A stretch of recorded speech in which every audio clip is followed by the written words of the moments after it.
So welcome. Still on the Arabia. So the previous classes we treated the Huruf al-Hijaiyah, the Arabic alphabets, and how each of the letters is called, is pronounced. So the English equivalent, the English combination of letters that represent each of those Arabic letters, we showed them, and I believe you've gone through them. Now you can write the Arabic alphabet from Alif to Ya, and you should be able to write them offhand. Whenever any is given, then you are able to know what it is called. So today I want us to look at what we call Al-harakaat. So this is still Arabic class. Let me clean this. So we're going to look at what we call Al-harakaat. Al-harakaat. So this is actually translated into the vowels. The vowels. So let's look at this Kalmaat, this word. So a letter is called harfun. So like a ta, each is a harfun. We write it as harfun. So, and it is a word on its own, comprising ha, ra, and fa.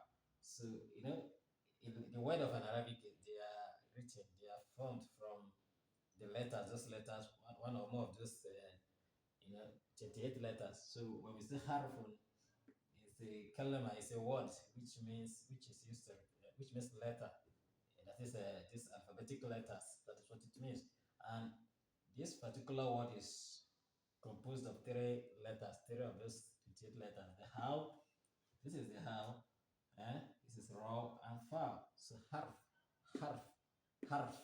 So you can see the sound of ha comes out, harf, then harf, then the f, the fa sound comes out. So what the only difference in the pronunciation is because of the vowels we have added. So some sounds, you understand. So that's what I'm going to treat. So then how when joined with raw, we do decide to clean this because there is a way a letter is written when it is joined with another letter in Arabic.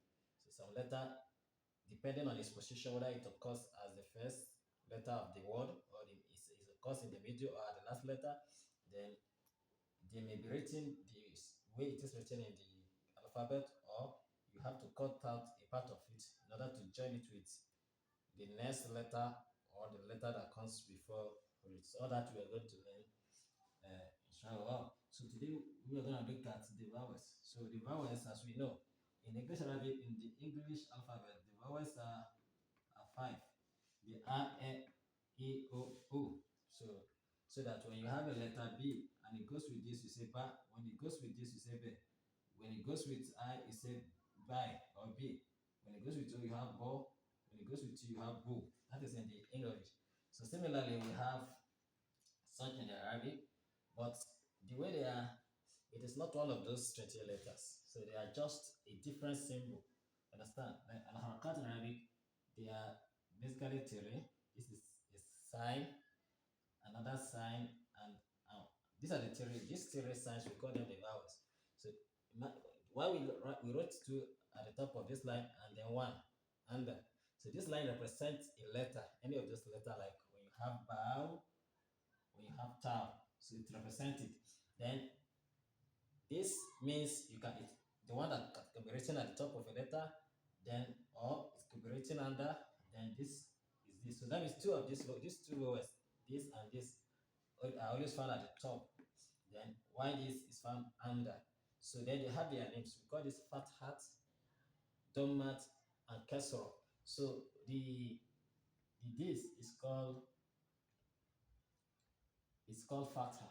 And we have Fathatun, sorry, Fathatun, or let's call it Al-Fatha, Al-Fathat, and the symbol is what is one at the top. So Al-Fathat is the vowel usually written at the top of a letter. Then we have what we call Al-Kasra. Al-kasrat. Al-kasrat. So this stroke written under. Then we have a dhamma. A dhamma. So that is the small vowel written at the top of a letter. So these are the three things we call the al-harakaat, on the vowels. So they are these three: fathat, kasrat, and dhamma. So you may want to see how this is called. If you look at, okay, by the time I explain what each means, then you'll be able to understand how the names are called, even if I don't transliterate it. So when we have this sign, this stroke at the top of a letter, then we give a sound to the letter. So this is like, it goes with the a sound, the a. So actually in the English, an a sound is transcribed this way. Eh? The a sound, like we have in ba. You understand? So why this goes with is it gives e to a sound, like the e sound, e, like you have in beats here, like you have in bat. And this one gives o sound, like you have input. So fatha fatha is a, kasra is a, then domat is o. So if we understand this, then now it means when we have ba, eh, ba, ba, so let's look at this ba as b, as we have said before. So we actually call it ba, but it represents b. The b sound is like a b. So when we give it a fatha, the stroke at the top is fatha. Then we give this a kasra, then we give this a dhamma. Then it now stands as b with a sound becomes ba. Then b, ba with b sound with e sound with kasra becomes b. Then with dhamma becomes bu. So we say ba fatha ba kasra b, ba dhamma bu. Understand? So if it were alif, for instance, alif fatha a, alif kasra e, alif doma u. Like I mentioned, alif is a. So alif sounds like a vowel as well. So that when it goes with fatha, it is a. When it goes with kasra, it is e. It's like a long e. A long e sound. Then when it goes with doma, then it is u. You understand? So like a long u sound. So that is a, e, u, ba, b, bu. Then let's the j sound, the j. So if it goes with fatha, it becomes ja, ja. If it goes with kasra, it becomes g. If it goes with doma, it becomes ju. So ja, ji, ju. You understand? So the letter wow, wa, which is like W, we. So with fatha, it becomes wa. With kasra, it becomes we. With dhamma, it becomes wo.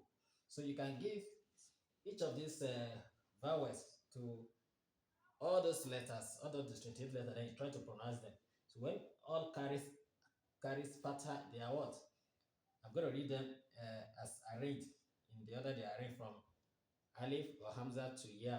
So it will be with fatha, it will be a, ba, ta, tha, ja, ha, da, za, ra, za, sa, sha, ja, sa, sha, sa, do, ta, da, a, ga, fa, fa, ka, la, ma, na, wa, ha, ya.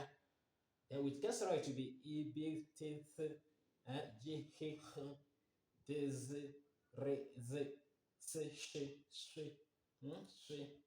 dwe, toy, z, goy, fe, ke, me, le, we, he, ye. Like that. So putting the kasra gives them a sound. Then putting the doma gives them u sound, like u, bu, tu, alif doma, u, ba. With doma, Ba doma bu sa doma su jim doma ju hu ho like that. So that is what you should go and do. Give fatha to each of those letters, to all of them, and try to pronounce them with like each of those letters is pronounced as underlined with the letter as in the names, the part of the name that is underlined. So try to put the the fatha then put the kasra then put the dhamma then you try to pronounce it. So this is how they are called. So we call this al-harakaat. And they are three. This is al-fathat when you have this stroke at the top of a letter, the al-kasra when you have the same stroke under, and ad-dhamma when you have a small wow at the top of a letter. These are the harakat. So if this is understood, then we should be able to pronounce this word. For instance, this is alif with fatha the lam with sukun. So this lam carries sukun. It does not carry any of these three vowels. So there is a situation like that where a letter does not carry any of these. So if a letter doesn't carry any of this, then it carries what you call as sukun. As sukun. So and that means you're not going to call it with a or o. Instead, it appears to be silent. You understand? So we're not going to say Allah or Ali, Alu, because it doesn't carry any of those vowels. So it's going to be Al. So it seems to just call it with nothing, with no haraka. Al, Alifata, Alifata, You say lam sukun, Al, then ha fata ha. This is how. It is because we are joining it with ra, then we did not complete it. So Alifata lam sukun, Al, ha fata ha, Al ha, the ra fata ra, Al hara. Then this is calf. So the calf we wrote this way can as well be written this way. Take note. So it's the same. Your K, your K, calf. So it's written either of this way, especially when it begins a word. It is written this way. When it is found in the at the end of a word, usually it is written this way. It's the same thing. So it's like a lamb with a hamza inside. That is calf. So it's written this way. So then kafata ka, we already have al ha ra, then ka, then we have this alif. So this alif with nothing. So it's like a mother. So we say al ka, it's just like alif sukun. So it's like al haraka ka, al harakat. But that alif, we call it alif mother. We use it to elongate the fatha here, the sound here. So it's quite different from the normal sukun. So we usually use alif or some letters we're actually going to look at when you're treating mother to elongate the sound. You want to lengthen the the a, the o. So there are certain letters we attach that do not carry any of this haraka to what prolong the pronunciation of the of any of these words. So for fatha, if you want to prolong fatha, we add an alif without any sign. So meaning ka, then ta udoma tu al-harakatu, al-harakatu. So you cannot read this yourself. Al-fathat, al-fat, 10 second, al-fathatu.